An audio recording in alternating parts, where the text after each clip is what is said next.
నమస్కారం అండి. నమస్తే అండి. సార్ మీ పేరు? నా పేరు జొన్నల రాధాకృష్ణ అండి. ఏ ఊరు నుంచి వచ్చారు సార్? మాది మడుగుపోలవరం గ్రామ పంచాయతీ అండి, జొన్నలపాలెం సార్. సార్ మీరు ఏం చేస్తుంటారు సార్? నేను మామూలుగా అవుట్ ఆఫ్ వెళ్ళి వచ్చానండి. ఇప్పుడు వ్యవసాయం చేస్తున్నాను ఇంటి దగ్గర. మీ వృత్తి అండి? వ్యవసాయం. మీరు గ్రామానికి ఏంటండి? నేను గ్రామ ఉప సర్పంచ్ అండి, మడుగుపోలవరం పంచాయతీకి ఉప సర్పంచ్గా పనిచేస్తున్నాను. మీరు రాజకీయంగా ఎప్పుడు అడుగుపెట్టారు సార్? రాజకీయంగా అంటే మన గంధి శ్రీనివాస్ గారు పోటీ చేసినప్పుడు పిఎస్ఆర్ల సభ్యత్వం తీసుకుని వైఎస్ఆర్ పార్టీలో జాయిన్ అయ్యానండి. అంటే 2019 ఎలక్షన్. అప్పటి నుంచి క్రియాశీలకంగా వైఎస్ఆర్ పార్టీకి కష్టపడి పనిచేస్తూ ఉన్నాను. ఎంతోమంది నాయకులు వచ్చారు వెళ్ళారు, కానీ ఈ జగన్మోహన్ రెడ్డి గారి పనితీరు అంటే నాకు నచ్చి నేను ఈ పార్టీలో ఆయనకి ఎంతో కొంత సేవ చేయాలని ఈ పార్టీలో జాయిన్ అయ్యాను 2019లో. అప్పటి నుంచి కూడా గంధి శ్రీనివాసరావు గారి ఎమ్మెల్యే గారి ఆధ్వర్యంలో పనిచేస్తూ మన పార్టీకి సేవ చేస్తూ ఉన్నామండి. సార్ 2019 ముందు అభివృద్ధి, 2019 తర్వాత అభివృద్ధి మీ ఊర్లో ఎలా జరిగిందంటారు? మా ఊర్లో అంటే అండి 2019కి ముందు ఒక పంచాయతీ బోర్డు నడిపించాలంటే ఒక పాతపడ్డ పెంకిటీలో ఒక అద్దెకి తీసుకుని అది రెంట కట్టుకుంటూ వర్షం వస్తే వర్షంలో బోర్డు మీటింగ్ జరుపుకుంటూ అనేక ఇబ్బందులు పడేవాళ్ళు. ఈ మన జగన్మోహన్ రెడ్డి గారి గవర్నమెంట్ వచ్చిన తర్వాత సచివాలయ వ్యవస్థ వచ్చింది. ఈ సచివాలయ వ్యవస్థ వచ్చిన తర్వాత మనకి సచివాలయం కట్టారు. సచివాలయంలోనే సర్పంచ్ బోర్డు మీటింగ్లు జరుపుకుంటున్నాం. సచివాలయంలోనే వాలంటీర్ల వ్యవస్థ అందరూ ఉద్యోగులు జరుపుకుంటున్నాం. మాకు నెంబర్ 1 బిల్డింగ్ కట్టించి సచివాలయాన్ని మాకు ఇచ్చినటువంటి నెంబర్ 1 ముఖ్యమంత్రి మా జగన్మోహన్ రెడ్డి గారు.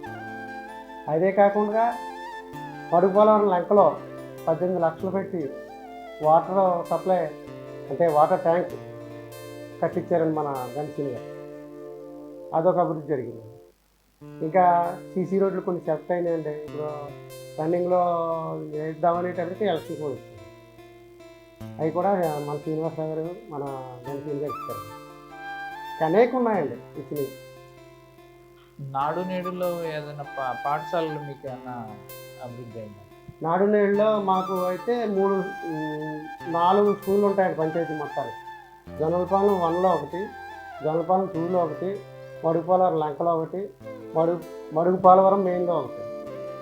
అయితే నాడు నేడు స్కీమ్లో మడుగుపోలవరం మెయిన్లో, మడుగుపోలవరం లంకలో, జొన్నలపాలెం 2లో 3 స్కూళ్ళు కూడా సుందరవదనంగా తీర్చిదిద్ది నాడు నేడు స్కీమ్లో ఆ పిల్లలు ఎంతో అభివృద్ధి చెందేలాగా అక్కడ వాళ్ళకి ఎంతో టాయిలెట్లు కానీ అన్నీ కూడా ఎంతో పరిశుభ్రంగా నిర్మించి నాడు నేడు స్కీమ్లో అయ్యిందండి. ఇది ఫేజ్ 2లోనే ఏదో అని అన్నారో జొన్నలపాలెం 1లో ఒకటి మిగిలిన స్కూలు, అది కూడా చేస్తామని చెప్పారు. సార్ మీ ఎమ్మెల్యే గారు మీకు ఏ విధంగా సపోర్ట్ చేస్తారు?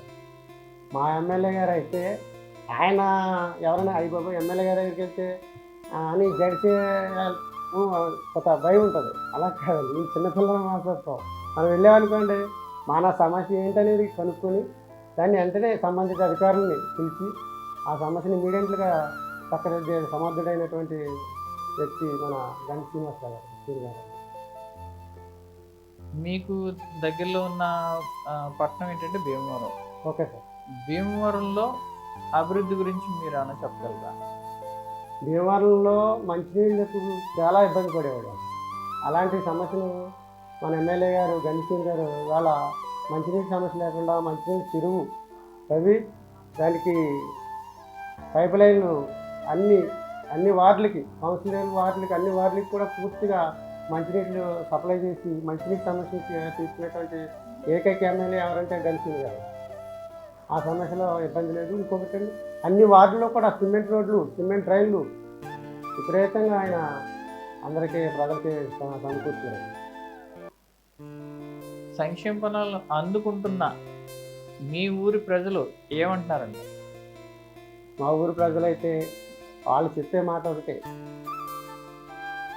పేద ప్రజలకు మట్టికి అభివృద్ధి చేసి వాళ్ళ అవసరాలు తీర్చుకునేలాగా స్కూల్కి వెళ్తే పిల్లలకి అమ్మఒడి, లేకపోతే అనేక పథకాలు, కాపు నేస్తం కింద 15,000, తర్వాత ఇంకా బీసీలకు కూడా ఏ పథకాలు ఉన్నాయి కదండి. అన్ని పథకాల్లోనూ మనం లబ్ధి పొందుతున్నాం. ఇతర గవర్నమెంట్ ఏ గవర్నమెంట్ వచ్చినా కానీ మధ్యతరగతి వ్యక్తులకు కానీ లేబర్కి కానీ ఏమి సంక్షేమ పథకాల ద్వారా మనకి ఏం ఉపకారం చేయలేదు. ఈ గవర్నమెంట్ మనకి ఎంత ఉపకారం చేసింది కాబట్టి, గవర్నమెంట్ తరఫున మనం ఎంతో కొంత తిన్నాం కాబట్టి వాళ్ళకే మళ్ళీ మనకు ఓటేసి ఈ ప్రభుత్వాన్ని మనం మళ్ళీ ఎదురుకు తీసుకొచ్చి ఈ ప్రభుత్వాన్ని గెలిపించాలని ప్రతి ఒక్కరి నోట కూడా అనేక ప్రతిధ్వని వినిపిస్తుంది. గతంలో అంజిబాబు గారు ఎమ్మెల్యేగా ఉన్నారు, ఇప్పుడు గంధి శ్రీనివాస్ గారు ఎమ్మెల్యే గారు ఉన్నారు. వీళ్ళిద్దరికి వ్యత్యాసం చెప్పగలరా? వ్యత్యాసం అంటే అండి ఒకటి, గంధి శ్రీనివాస్ గారు ఫాస్ట్ అండి, యాక్షన్ ఒకటి, ఆయన పరిధిలో కానీ ఆయనకి తెలిసినటువంటి సమస్య కానీ ఇమీడియట్గా యాక్షన్ తీసుకుంటారు. అదే అంజిబాబు గారు అయితే అలాగా చేద్దాం అంటారు, కానీ ఈయనైతే ఇమీడియట్లీ యాక్షన్, సంబంధిత అధికారులు పిలవడం, ఆ పని చేసి పెట్టండి, అంతేగాని ఆయన చేద్దామని అలసత్వం చేస్తారు. మీ ఎమ్మెల్యే గారు ఉన్నారు, మంత్రి పదవిని సైతం తృణప్రాయంగా వదులుకున్నారు, అది ఎందుకంటారు? అది భీమవరం ప్రజలకి, ఈ భీమవరంలో చుట్టుపక్కల ఉన్న గ్రామాలన్నిటికీ సంక్షేమం అభివృద్ధి కలగాలంటే మనకి కలెక్టరేట్ మన భీమవరం రావాలి. భీమవరం కలెక్టరేట్ వచ్చిందంటే చుట్టుపక్కల ప్రాంతాలన్నీ కూడా అభివృద్ధి చెందుతాయి, భీమవరం పట్టణం కూడా అభివృద్ధి చెందుద్ది అని త్యాగం చేసి ఆయన మంత్రి పదవిని త్యాగం చేసి వదులుకున్నారు తప్ప ఆయన స్వార్థంతో ఇంకా ఏడే ఉద్దేశంతో కాదు. అంటే జిల్లా కేంద్రం రావడానికి అంటారా? కేవలం జిల్లా కేంద్రం వస్తే మన ఏరియా అంతా బాగుపడుతుంది, మన చుట్టుపక్కల ఊర్లన్నీ బాగుపడతాయి, దాంతోపాటు మన పట్టణం బాగుపడుతుంది అనే ఉద్దేశం. 2024 ఎలక్షన్ వస్తుంది సార్. ఓకే, అందులో అంజిబాబు గారు నిలబడుతున్నారు, గంధి శ్రీనివాస్ గారు నిలబడుతున్నారు. వీళ్ళిద్దరిలో ఎవరికైతే సపోర్ట్ చేస్తారు మీరు, మీ ప్రజలు?